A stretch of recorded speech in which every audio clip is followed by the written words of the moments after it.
For more information, please visit our website www.scienceworld.in. You can motivate us to do more by liking, sharing our Instagram and Facebook page. Also, don't forget to subscribe to our YouTube channel and press the bell icon to get notifications of new videos. Hello guys, myself Shweta and you are watching your favorite channel Science World. आज हम करेंगे chapter 7 coordinate geometry के important MCQs. तो चलिए start करते हैं question number 1 से। Question number 1, the distance of point P minus 6,8 from origin is 8 unit, 2√7 unit, 10 unit और 6 यूनिट। तो देखिए क्वेश्चन में दिया क्या गया है, हमें डिस्टेंस निकालनी है माइनस 6,8 जो कि डिनोट कर रहा है पॉइंट P को उसकी ऑरिजिन से। ऑरिजिन होता है हमारा 0,0। ओरिजिन के जो कोऑर्डिनेट होते हैं ए से डिनोट कर लेते हैं, कोऑर्डिनेट होता है इसके 0,0। अब इसको हमने P लेट किया और P के कोऑर्डिनेट क्या दे रखे हैं, माइनस 6,8। अब हमें O और P के बीच की डिस्टेंस निकालनी है। तो डिस्टेंस निकालने के लिए डिस्टेंस फॉर्मूला लगा लेते हैं। D is equal to square root x2 minus x1 का whole square plus y2 minus y1 का होल स्क्वायर। अब x2 x1 और y2 y1 हम किसको लेकर चलते हैं, जिन दो पॉइंट्स के बीच की आपको डिस्टेंस निकालनी है उनमें से किसी एक को x1 y1 ले लेते हैं और जो दूसरे वाला है उसको x2 y2 ले लेते हैं। तो सिंपली वैल्यू पुट करेंगे बस। अब यहाँ पर x2 है हमारा -6 और x1 है 0, तो -6 माइनस 0 का स्क्वायर प्लस y2 8 माइनस 0 का स्क्वायर। देखिए क्या बचेगा, -6 और -6 का स्क्वायर करेंगे तो 36 प्लस 8 का स्क्वायर 64 स्क्वायर रूट, ये आ गया आपका √100 ऐड करके। और √100 को जब हम सॉल्व करेंगे तो कितना आ जाएगा, 10 यूनिट्स। तो कौन सा ऑप्शन करेक्ट हुआ, ऑप्शन सी 10 यूनिट्स। चलिए अब करते हैं question number 2। If the distance between the points 4, P and 1, 0 is 5 then value of P is. जो हमने इससे पहले वाला क्वेश्चन किया था उसमें हमें डिस्टेंस फाइंड आउट करनी थी, लेकिन इस बार हमें डिस्टेंस दे रखी है दो पॉइंट्स के बीच की और इस बार हमें P निकालना है। तो देखिए कैसे करेंगे, वही डिस्टेंस का ही फॉर्मूला लगाएंगे। दो पॉइंट दे रखे हैं 4, P। मैंने लेट कर लिया कि जो 4, P है वो हमारा पॉइंट A है और जो 1, 0 है वो हमारा पॉइंट B है। तो A से B तक के बीच की जो डिस्टेंस है वो 5 यूनिट्स आपको दे रखी है। तो हमसे पूछा क्या गया है कि P निकालिए, तो फिर से वही डिस्टेंस फॉर्मूला ही लगाकर चलेंगे। तो डिस्टेंस फॉर्मूला आपको पता ही है, square root x2 minus x1 का whole square plus y2 minus y1 का होल स्क्वायर। देखिए यहाँ पे मैंने ए बी लिखा है, ए बी मीन्स ए से बी तक के बीच की जो डिस्टेंस है। अब जो आपको ये पॉइंट्स दे रखे थे, ए के लिए 4, P और बी का 1, 0, इसमें से एक को हम x1 y1 ले लेते हैं और दूसरे वाले को x2 y2। आप x2 y2 इधर और x1 y1 इधर भी ले सकते हैं, उससे कोई फ़र्क नहीं पड़ेगा। ए बी कितना दे रखा है हमें, 5 इज इक्वल टू, अब देखिए स्क्वायर रूट था और स्क्वायर रूट दूसरी तरफ जाएगा तो क्या बन जाएगा, स्क्वायर। तो इधर से रूट कैंसिल हो गया और इधर स्क्वायर लग गया। x2 की वैल्यू कितनी है, 1 माइनस x1 की वैल्यू है 4, 1 माइनस 4 का स्क्वायर प्लस y2 की वैल्यू कितनी है 0 और y1 कितना है P, 0 माइनस P का स्क्वायर। 5 का square 25 is equal to 1 minus 4 कितना बचा आपका, -3 का स्क्वायर करेंगे तो 9, यहाँ -P और -P का स्क्वायर करेंगे तो +P स्क्वायर। अब प्लस का 9 था, दूसरी तरफ जाकर माइनस का हो गया, is equal to P square. P निकालना है तो 25 में से 9 गया कितना है, 16 और स्क्वायर था तो क्या लग गया, स्क्वायर रूट। तो √16 आई है P की वैल्यू।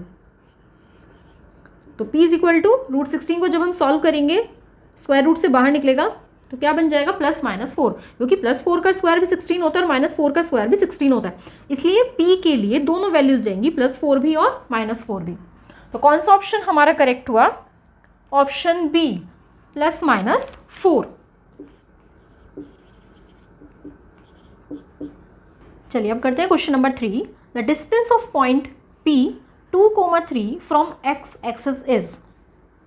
देखिए अब जैसे हमने क्वेश्चन देखा कि डिस्टेंस पूछी गई है तो एकदम से दिमाग में क्या आता है कि हमें डिस्टेंस फॉर्मूला लगाना है। लेकिन देखिए अगर हम इसमें डिस्टेंस फॉर्मूला लगाते हैं तो डिस्टेंस फॉर्मूला लगा के ये सॉल्व नहीं होगा।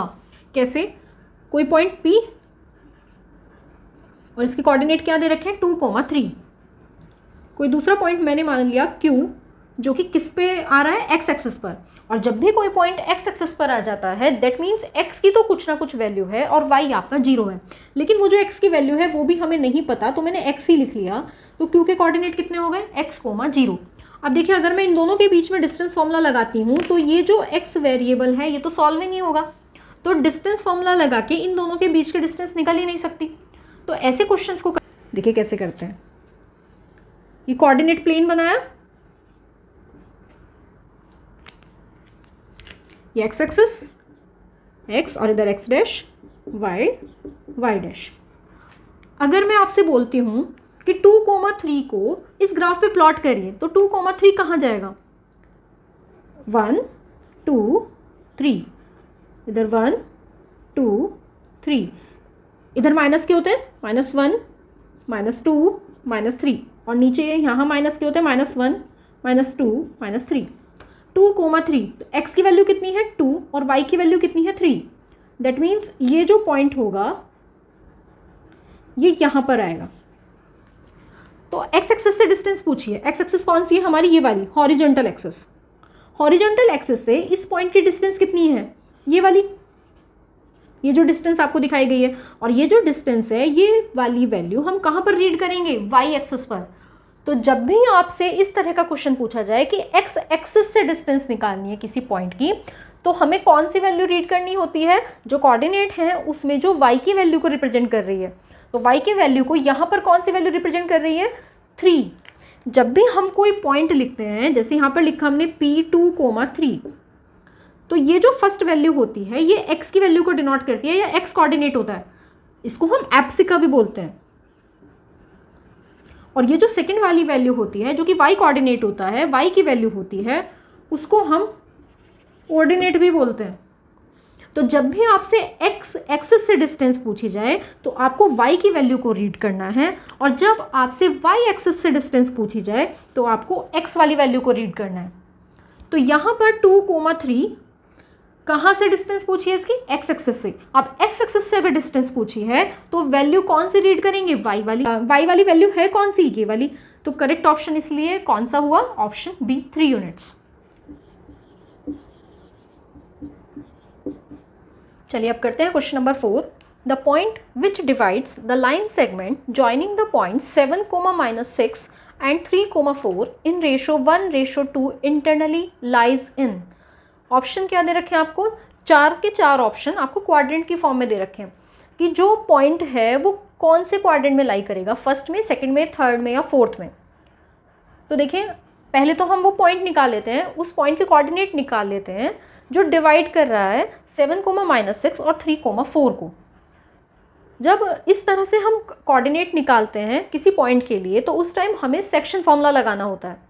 अब यहाँ पे जो रेशो दे रखा है वो 1:2 दे रखा है, लेकिन साथ साथ एक और नया वर्ड आपके लिए आया, इंटरनली। तो पहले मैं आपको इंटरनली का मीनिंग बता देती हूँ कि इंटरनली का मीनिंग क्या है। लेट मैंने लिया कि ये कोई पॉइंट A और ये कोई पॉइंट B, इस पर कोई एक और पॉइंट है P, और मैं आपसे बोल रही हूँ कि P की वजह से ये जो लाइन सेगमेंट था AB ये 2 हिस्सों में डिवाइड हो गया, AP और BP में। तो AP/BP कुछ भी आपको गिवन है यहाँ पे। तो ये जो P है ये इस लाइन को इसके अंदर जाके इसको डिवाइड कर रहा है, तो इसको हम बोलते हैं इंटरनली। जिसका जो सेक्शन फॉर्मूला है इस P के कोऑर्डिनेट निकालने का वो आपको पता ही है कि x = m1x2 + m2x1 divided by m1 + m2, और y के लिए m1y2 + m2y1 divided by m1 + m2। लेकिन ये जो डिवाइड कर रहा है इंटरनली कर रहा है, एक्सटर्नली भी लाइन सेगमेंट डिवाइड होता है। देखिए कैसे, ए बी, लेकिन ये जो पी है ना इस बार जो इसको डिवाइड कर रहा है वो इस लाइन सेगमेंट पर अंदर की तरफ नहीं आएगा, ऐसे हम इसको बाहर दिखाते हैं इससे। तो यहाँ पर जो रेशो चलेगा वो चलेगा A P ratio B P. लेकिन इस A P ratio B P और इस A P ratio B P में डिफरेंस क्या है? डिफरेंस ये है कि यहाँ पर ए पी जो है ये वाला पार्ट है और बी पी जो है ये वाला पार्ट है, लेकिन यहाँ पे ये पी अंदर है तो A P ratio B P ये वाले पार्ट्स बना रहे हैं। तो जब एक्सटर्नली डिवाइड होता है तो जो पॉइंट है वो लाइन सेगमेंट से बाहर लाई करता है। और फॉर्मूला जो होता है सेक्शन फॉर्मूला उसमें भी थोड़ा सा वेरिएशन आ जाता है। क्या वेरिएशन आता है कि जहां आप प्लस का साइन लगा रहे हैं वहां साइन माइनस का हो जाता है। तो देखिए अब कैसे सॉल्व करेंगे। लेट कर लेते हैं 7 कोमा -6 कोई पॉइंट K बना रहा है और 3 कोमा 4 कोई पॉइंट L बना रहा है। किस रेशो में डिवाइड हो रहा है? 1:2 में।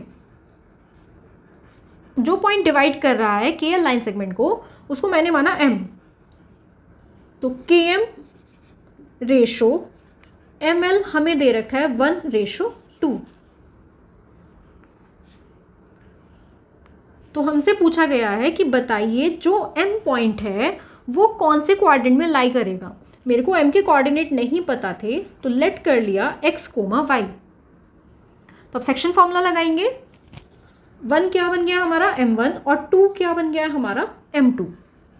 क्या होता है section formula? x is equal to M1 x2 plus M2 x1 divided by M1 plus M2। Values put करेंगे। M1 1, ये हमारा x1 y1 और ये x2 y2। x2 की वैल्यू कितनी है? 3, तो 3 पुट की। M2 2 और x1 है हमारा 7 divided by M1 plus M2 1 plus 2। तो कितना आया? 3 1 जा 3, 2 7 जा 14, बीच में प्लस का साइन, अपॉन में 1 प्लस 2 3, तो 14 प्लस 3 17, 17 अपॉन 3। सेम ऐसे ही y के लिए करना होता है। वैल्यूज पुट करेंगे। M1 के लिए 1, y2 4 प्लस M2 2 और y1 -6 अपॉन 1 प्लस 2, तो 4 -12 अपॉन 3, तो कितना आया? -8 अपॉन 3। तो m के कोऑर्डिनेट क्या हो गए हमारे? 7 अपॉन 3 कोमा -8 अपॉन 3। जब भी हम कोऑर्डिनेट लिखते हैं किसी भी पॉइंट के तो ऑलवेज पहले x की वैल्यू लिखी जाती है और बाद में y की। अब 17 अपॉन 3 कैसा है आपका? प्लस का, और -8 अपॉन 3 तो ये कैसा हुआ आपका? माइनस का।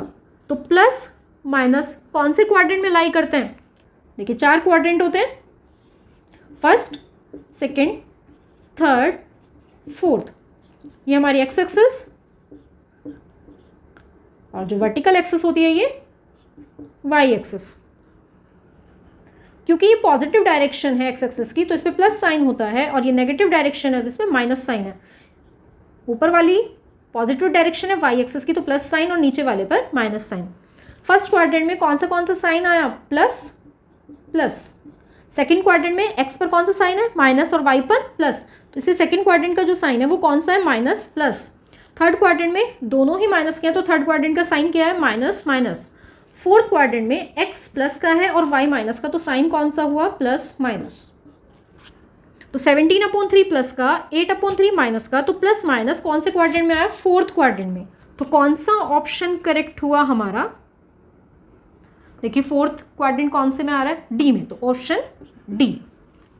चलिए करते हैं question number 5। In what ratio is the line segment joining A 2,-3 and B 5,6 divided by the x axis? 4 option आपको दे रखे हैं, 3:4, 2:1, 1:2 एंड 4:3। अब हमें करेक्ट ऑप्शन को सिलेक्ट करना है, लेकिन करेक्ट ऑप्शन तब सिलेक्ट करेंगे पहले क्वेश्चन को सॉल्व कर लेते हैं। अब देखिए पूछा क्या गया है, इसमें पूछा गया है कि जो AB लाइन सेगमेंट है ए के कोऑर्डिनेट दे रखे हैं 2, -3 और बी के कोऑर्डिनेट दे रखे हैं 5, 6। इसको जो पॉइंट डिवाइड कर रहा है, लेट कर लिया कि पी पॉइंट इसको डिवाइड कर रहा है, जो पॉइंट इस लाइन सेगमेंट को डिवाइड कर रहा है दैट मीन्स पी, वो लाई कर रहा है एक्स एक्सिस पर।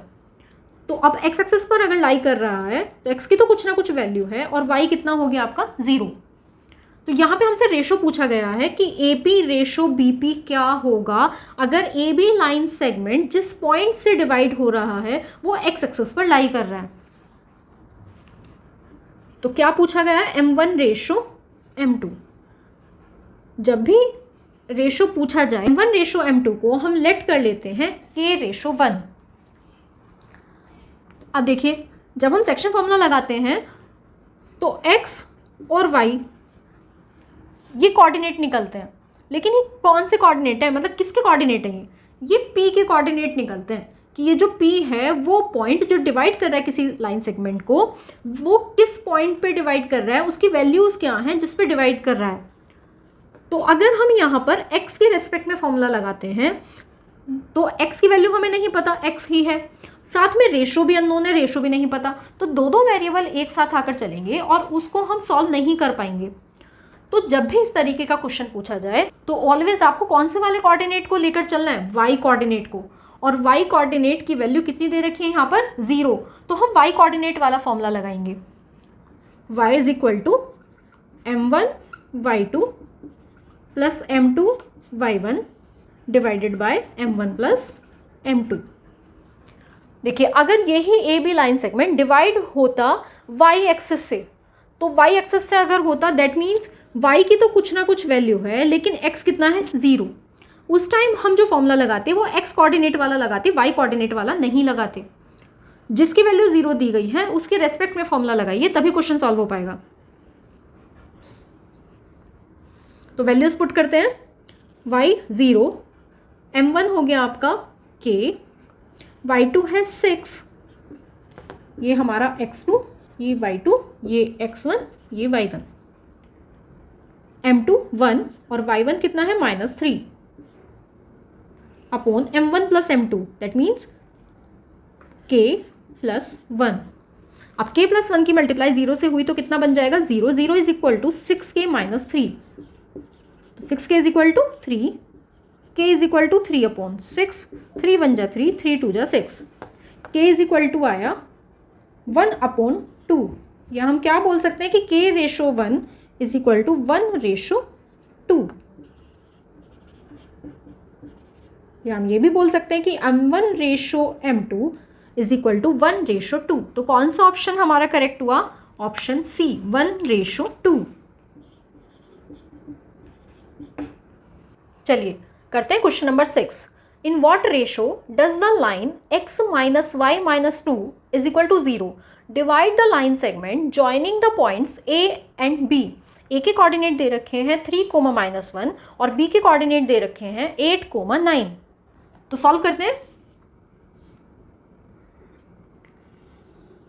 कोई लाइन सेगमेंट ए बी, ए के कोऑर्डिनेट दे रखे हैं 3, -1 और बी के कोऑर्डिनेट दे रखे हैं हमें 8, 9।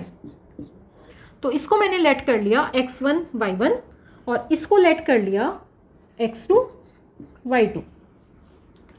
अब देखिए यहाँ पर क्या पूछा गया है, यहाँ पे भी हमें रेशो ही निकालना है, लेकिन इस बार थोड़ा सा घुमाकर क्वेश्चन को पूछा गया है। देखिए कैसे, मेरे को नहीं पता जो पॉइंट है, मैंने इस बार लेट किया Q, जो पॉइंट है Q वो ए बी को किस रेशो में डिवाइड कर रहा है। तो इससे पहले वाले क्वेश्चन में मैंने आपको बताया था कि जब भी रेशो गिवन नहीं होता तो हम m1 रेशो m2 को लेट कर लेते हैं k रेशो 1 की फॉर्म में और सेक्शन फॉर्मूला लगा के Q के कोऑर्डिनेट निकालते हैं।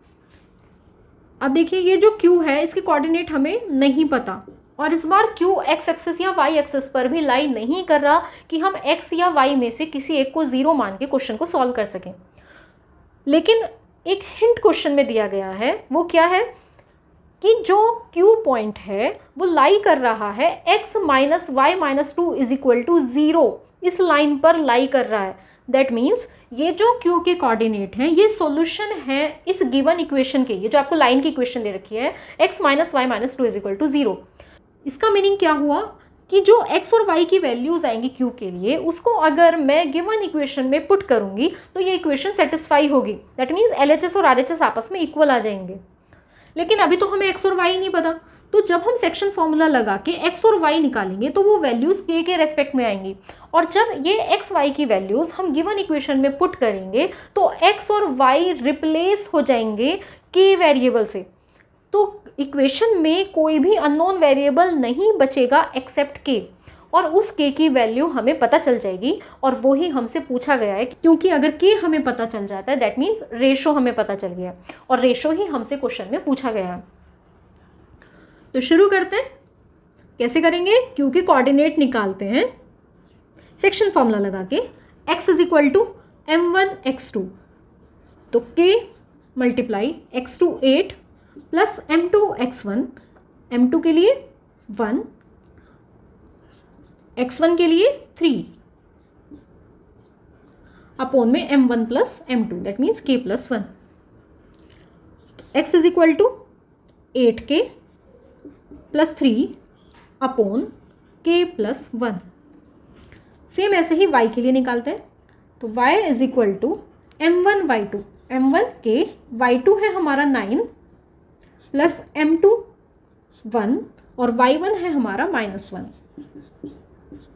Divided by m1 plus m2 तो k plus 1। y is equal to आया हमारा 9k minus 1 upon k plus 1।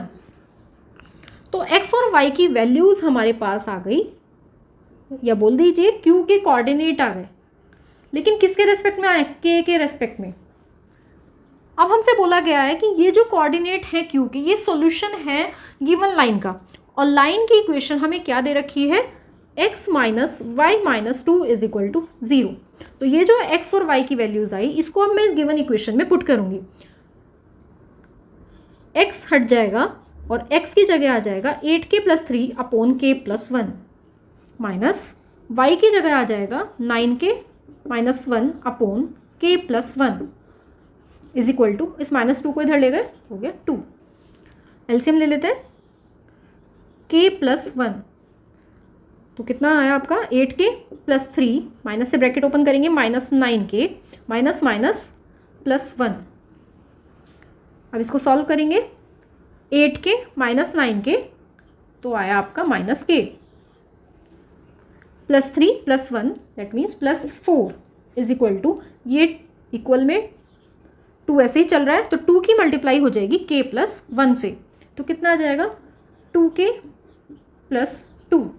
k वाले एक तरफ ले लेते हैं, तो -k माइनस 2k हो गया -3k, और 2 प्लस का 4 दूसरी तरफ जाके माइनस, तो -3k is equal to -2, minus से minus cancel, k is equal to 2 upon 3,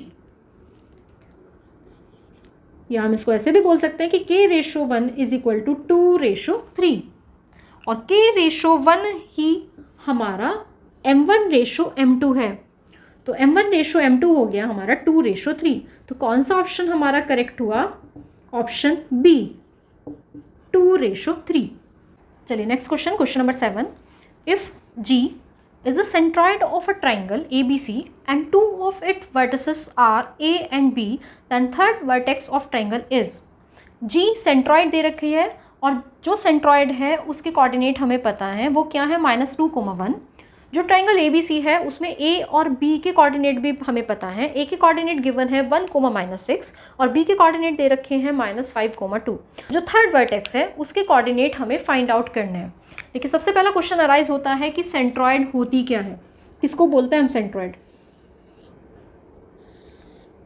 किसी भी ट्राइंगल की तीनों मीडियंस जहाँ पर एक दूसरे को इंटरसेक्ट करती हैं, वो कॉमन पॉइंट जो होता है इन तीनों मीडियंस का, इंटरसेक्टिंग कॉमन पॉइंट, उसे हम क्या बोलते हैं? सेंट्रॉइड। तो ABC ट्राइंगल गिवन है, और ये जो सेंट्रॉइड है इसको डिनोट कर रहे हैं G से। A के कोऑर्डिनेट हमें दे रखे हैं 1, -6, बी के कोऑर्डिनेट हमें दे रखे हैं -5, 2 और सी के कोऑर्डिनेट हमसे पूछे हैं, हमें नहीं पता, तो हमने इसको लेट कर लिया x, y। जी के कोऑर्डिनेट भी हमें गिवन है और जी के कोऑर्डिनेट क्या है -2, 1। तो जब भी आपसे सेंट्रॉइड के कोऑर्डिनेट पूछे जाएं या सेंट्रॉइड के देकर ट्राइंगल के किसी और वर्टेक्स के कोऑर्डिनेट पूछे जाएं तो हमें फॉर्मूला सेंट्रॉइड वाला ही लगाना होता है। सेंट्रॉइड का फॉर्मूला लगाने के लिए जो ट्राइंगल के तीनों वर्टेक्स हैं उनको हम ऐसे x1, y1, x2, y2 और x3, y3 लेट कर लेते हैं। और ये जो सेंट्रॉइड है ये हमारा x और y की वैल्यूज़ बन जाते हैं। तो यहाँ पे आपको कन्फ्यूज़न ना हो इसलिए मैं ये x, y यहाँ से हटा के इसको p और q लिख देती हूँ। सेंट्रॉइड का फॉर्मूला होता क्या है, x इज इक्वल टू, ये जो x है ये कौन से वाला x है, ये सेंट्रॉइड वाला x। तो सेंट्रॉइड के लिए x की जो वैल्यू है is equal to x1 plus x2 plus x3 upon 3। x हमें पता है -2 क्योंकि सेंट्रॉइड के कोऑर्डिनेट दे रखे हैं -2, 1, तो x हो गया हमारा -2। x1 यहाँ से लिखेंगे 1 प्लस x2 -5 और x3 को मैंने p ले लिया अपॉन 3। तो -6 प्लस 1 -5 कितना बचा, -4 प्लस p। तो p is equal to -6 plus 4 is equal to में आया -2। तो p की वैल्यू कितनी आ गई, -2।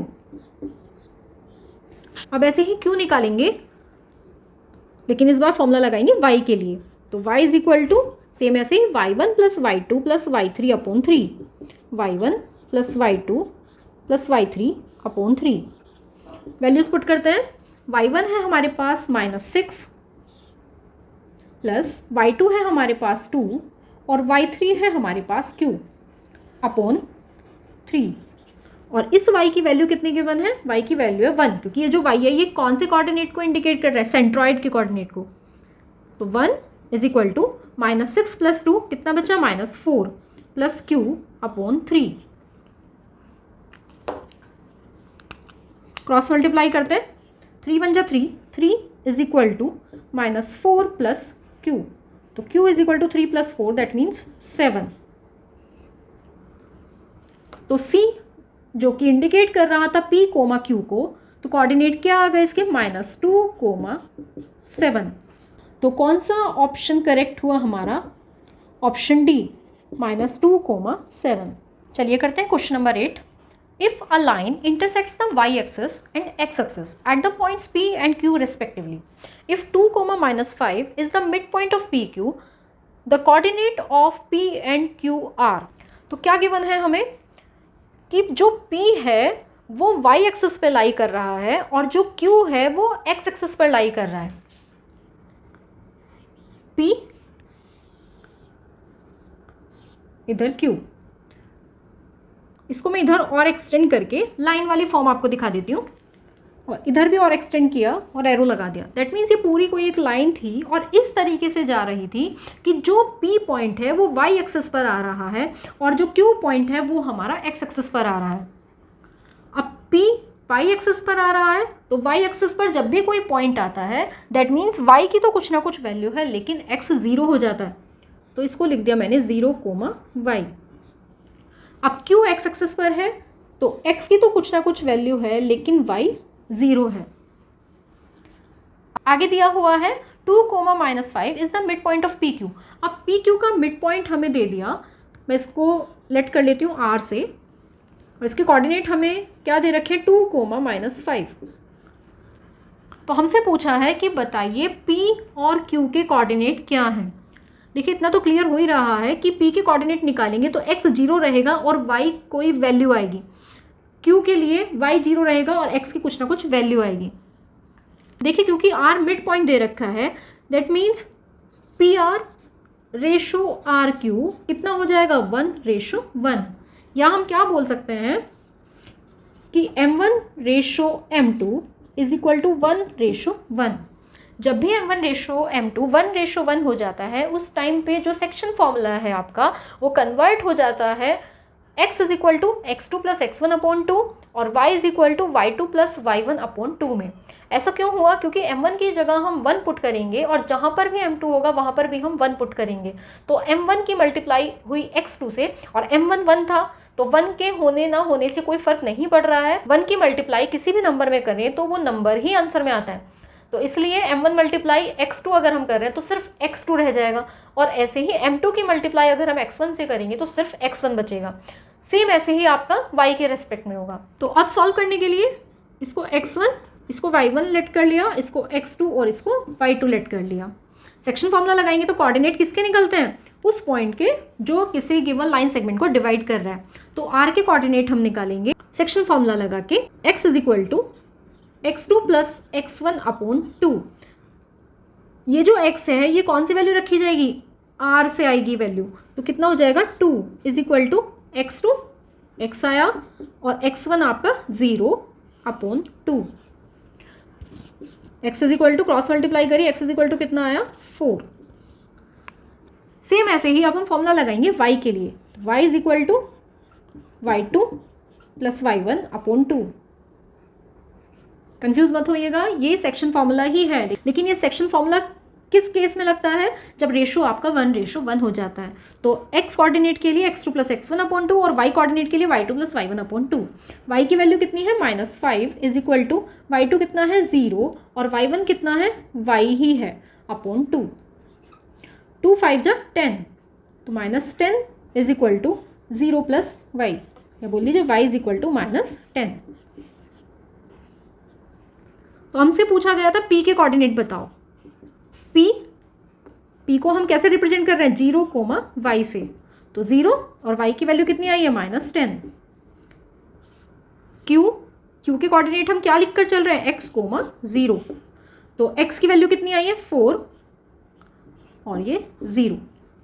तो कौन से कोऑर्डिनेट हुए? 0, -10 और 4, 0। तो कौन सा ऑप्शन हमारा करेक्ट हुआ? 0, -10, 4, 0। That means option B. देखिए वैसे भी अगर हम इसे सॉल्व नहीं करते तो भी हमें क्लियर पता ही चल रहा था कि ऑप्शन हमारा बी ही जाने वाला है, क्योंकि जो पी था वो लाई कर रहा था आपका वाई एक्सिस पे। वाई एक्सिस पे है, दैट मीन्स एक्स की वैल्यू आपकी 0 होगी, और एक्स की वैल्यू को 0 लेते हुए कौन से ऑप्शन थे हमारे? ऑप्शन बी और ऑप्शन सी। और क्यू के लिए हमारी वाई की वैल्यू 0 है, तो y की वैल्यू 0 हमारी ऑप्शन बी में जा रही है, सी में तो x को ही 0 दिखा रखा है। तो देखिए ऑप्शन बी 0, -10, 4, 0 हमें वैसे भी पता चल रहा था, लेकिन सॉल्व हमने इसलिए किया क्योंकि हो सकता है ऑप्शन कुछ बदल कर आ जाए, तो आपको सॉल्व करना भी आना चाहिए कि किस तरह से ऐसा क्वेश्चन हम सॉल्व करते हैं। अब करते हैं question number 9। The fourth vertex D of a parallelogram ABCD whose 3 vertices are A, B and C is। तो A के कोऑर्डिनेट हमें दे रखे हैं -2, 3, B के 6, 7 और C के 8, 3। और A, B, C क्या बना रहे हैं? ये 3 वर्टेक्स बना रहे हैं एक पैरेललोग्राम का, लेकिन जो फोर्थ वर्टेक्स है D वो हमें नहीं पता। उसके कोऑर्डिनेट निकालने के लिए हमें इस क्वेश्चन को सॉल्व करना है। 4 ऑप्शन हमें गिवन है, तो अब देखते हैं कौन सा करेक्ट आंसर है। तो सबसे पहले एक पैरेललोग्राम बना लेते हैं। A के कोऑर्डिनेट है -2, 3, B के कोऑर्डिनेट है 6, 7, C के कोऑर्डिनेट है 8, 3 और D के कोऑर्डिनेट हमें नहीं पता है, तो हमने लेट कर लिया कि D के कोऑर्डिनेट है P, Q। अब हमें इसके कोऑर्डिनेट निकालना है। देखिए अगर मैं डिस्टेंस फॉर्मूला लगाती हूँ, क्योंकि पैरेललोग्राम की जो अपोजिट साइड्स होती हैं वो आपस में इक्वल होती हैं, तो AB इक्वल होगा CD के, लेकिन AB से डिस्टेंस तो मैं निकाल लूँगी। उस डिस्टेंस को अगर मैं इक्वल रखूँगी CD के, तो 2 अननोन वेरिएबल हैं, इन 2 की वैल्यू हमें नहीं पता है, तो डिस्टेंस फॉर्मूला से हम P और Q की वैल्यूज़ नहीं निकाल पाएंगे। सेम ऐसे ही अगर इस वाले डिस्टेंस को इसके इक्वल रखते हैं तो ये वाली डिस्टेंस तो हमें पता चल जाएगी, लेकिन इस डिस्टेंस को जब हम इसके इक्वल रखेंगे तो P और Q 2 अननोन वेरिएबल साथ चलेंगे, तो P और Q की वैल्यू नहीं आ पाएगी। तो इस तरह के केस में क्वेश्चन को कैसे सॉल्व करते हैं? सबसे पहले इसके डायगोनल मिला लेते हैं। A को मिलाया हमने C से और B को ज्वाइन किया D से। ये जो इंटरसेक्शन पॉइंट था जहाँ पे डायगोनल्स ने एक दूसरे को मीट किया, उसको हमने नाम दे दिया ओ। ओ के कोऑर्डिनेट हमें नहीं पता है, तो ओ के कोऑर्डिनेट मैंने लिख लिए x, y। लेकिन पैरेललोग्राम की एक और प्रॉपर्टी होती है कि जो पैरेललोग्राम के डायगोनल्स होते हैं वो एक दूसरे को बाइसेक्ट करते हैं, जबकि अगर हम बात करें पूरे डायगोनल्स की, दैट मीन्स AC और BD, तो वो अनइक्वल होते हैं। AC सपोज 8 है तो BD आपका 8 नहीं होगा, BD आपका 8 से छोटा होगा या 8 से ग्रेटर होगा, लेकिन बाइसेक्ट करते हैं एक दूसरे को। तो जितना OA उतना ही OC होगा और जितना OD उतना ही OB होगा। तो मैं ऐसा बोल सकती हूँ कि OA रेशो OC 1:1 होगा, क्योंकि दोनों आपस में इक्वल हैं, और OD रेशो OB भी 1:1 होगा, क्योंकि OD और OB भी आपस में इक्वल हैं। तो अगर मैं AC के अलॉन्ग सेक्शन फॉर्मूला लगा के O के कोऑर्डिनेट निकालती हूँ तो वो उतने ही होंगे अगर मैं BD के अलॉन्ग सेक्शन फॉर्मूला लगा के O के कोऑर्डिनेट निकालती हूँ, क्योंकि O एक ही पॉइंट है, अलग अलग नहीं है। तो आप कोऑर्डिनेट AC के अलॉन्ग निकालें या BD के अलॉन्ग निकालें, O के कोऑर्डिनेट तो वही आएंगे।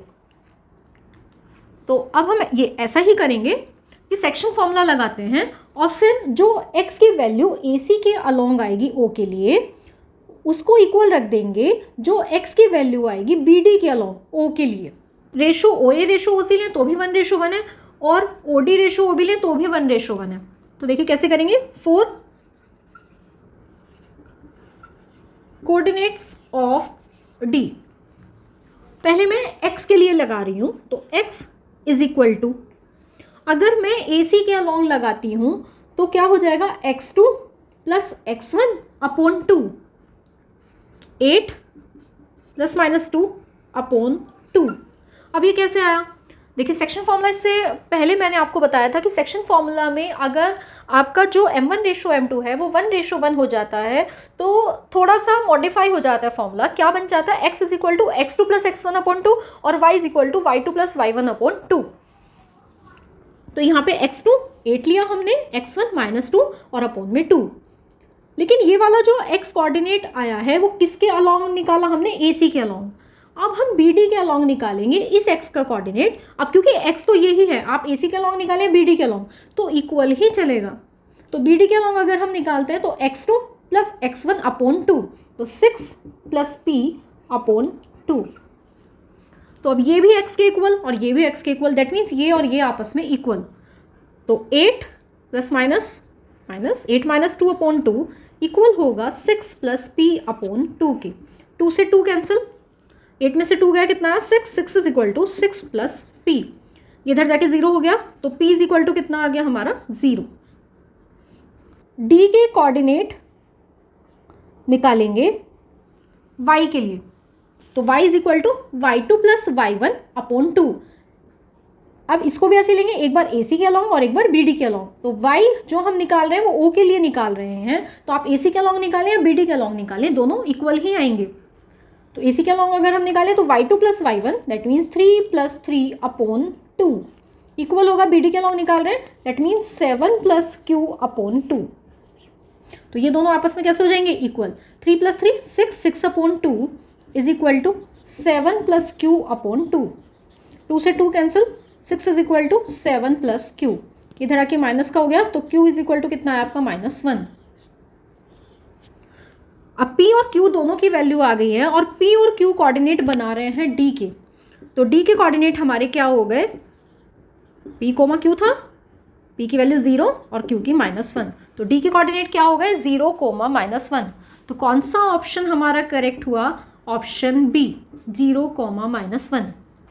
नेक्स्ट क्वेश्चन पर आ जाते हैं, question number 10। Which point on x axis is equidistant from the points A and B। A के कोऑर्डिनेट दे रखे हैं 7,6 और B के कोऑर्डिनेट हमें दे रखे हैं -3,4। तो अब हमसे पूछा क्या गया है कि कोई पॉइंट है x एक्सिस पर और वो इक्विडिस्टेंट मतलब बराबर दूरी पर है A और B से।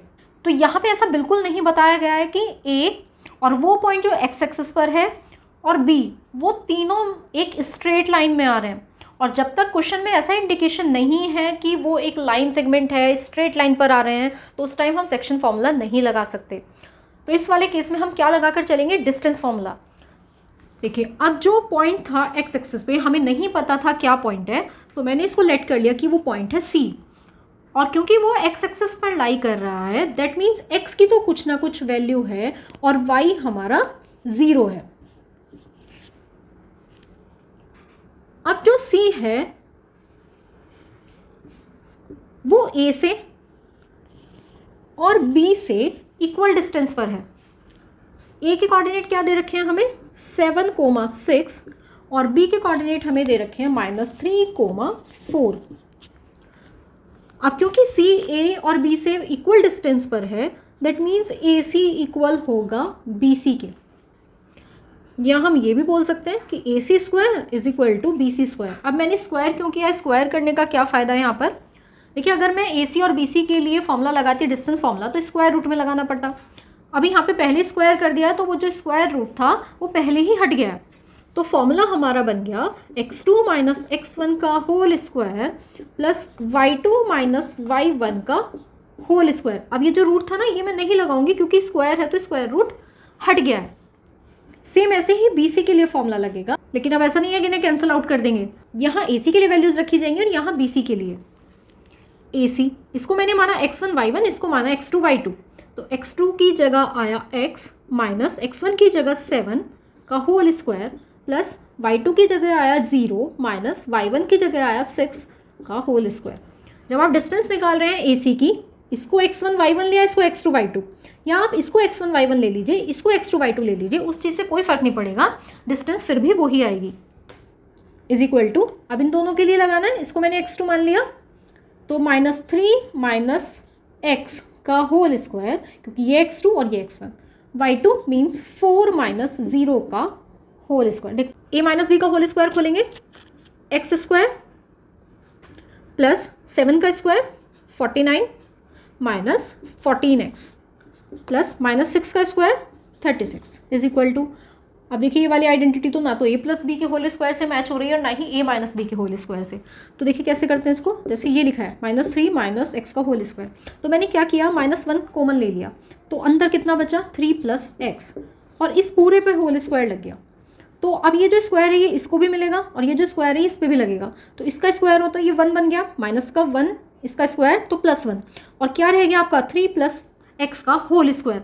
तो जब भी दोनों ऐसे माइनस के आ जाएं और स्क्वायर लगा हुआ है तो उस टाइम आप सिंपली a प्लस बी का होल स्क्वायर लगा दीजिए, और a की जगह -3 नहीं रखना है, a की जगह सिंपली 3 ही रखना है, और b की जगह कितना रखना है आपको x, तो a प्लस बी का होल स्क्वायर तो 9 plus x square plus 6x और 4 का स्क्वायर आया आपका 16। अब जो कैंसिल हो रहा है उसको कैंसिल कर देते हैं, ये दोनों आपस में कैंसिल, तो 49 और 36 ऐड हो जाएंगे, 85 आ गया, minus 14x is equal to, यहाँ पे 16 और 9 ऐड हो जाएंगे 25 प्लस 6x, x वाली एक तरफ ले लेते हैं, -14 इधर आके माइनस तो हो गया -20x इज इक्वल टू, ये इधर जाके minus that means 25 minus 85, -20x is equal to minus कितना बचेगा 60, माइनस से माइनस कैंसिल, तो x इज इक्वल टू कितना है आपका 3।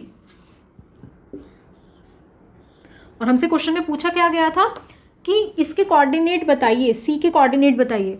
अब जो c है उसके कोऑर्डिनेट है x, 0 और x की वैल्यू अभी हमने निकाली है, कितनी आई है 3, तो कोऑर्डिनेट क्या हो गए 3, 0। ये जो पॉइंट है ये एक्स एक्सिस पर लाई कर रहा है और इस तरीके से कि इसकी डिस्टेंस a और b से इक्वल है, तो कौन सा ऑप्शन आपका करेक्ट हुआ, ऑप्शन सी 3, 0। आई होप कि आपको सभी क्वेश्चंस अच्छे से समझ आए होंगे। ज़्यादा से ज़्यादा प्रैक्टिस करिए, और जब तक आप इनको अपने आप से नहीं करेंगे तब तक आपको ये करने नहीं आएंगे। जब तक मैं बोर्ड पे सॉल्व करती रहूँगी और आप देखते रहेंगे तो आपको ऐसा ही लगता रहेगा कि नहीं ईजी है, हम इसको कर पाएंगे। लेकिन जिस टाइम वीडियो आपके सामने नहीं होगी उस टाइम आप करने बैठेंगे तो शायद आप क्वेश्चन को नहीं कर पाएँ, जब तक कि आप इसको अपने आप से बिना देखे सॉल्व नहीं करेंगे। तो अगर आपने हमारे चैनल को अब तक सब्सक्राइब नहीं किया है तो प्लीज़ सब्सक्राइब करिए, वीडियोज़ को लाइक करिए, ज़्यादा से ज़्यादा शेयर करिए, एंड थैंक्स। वेट करिए नेक्स्ट वीडियो के लिए।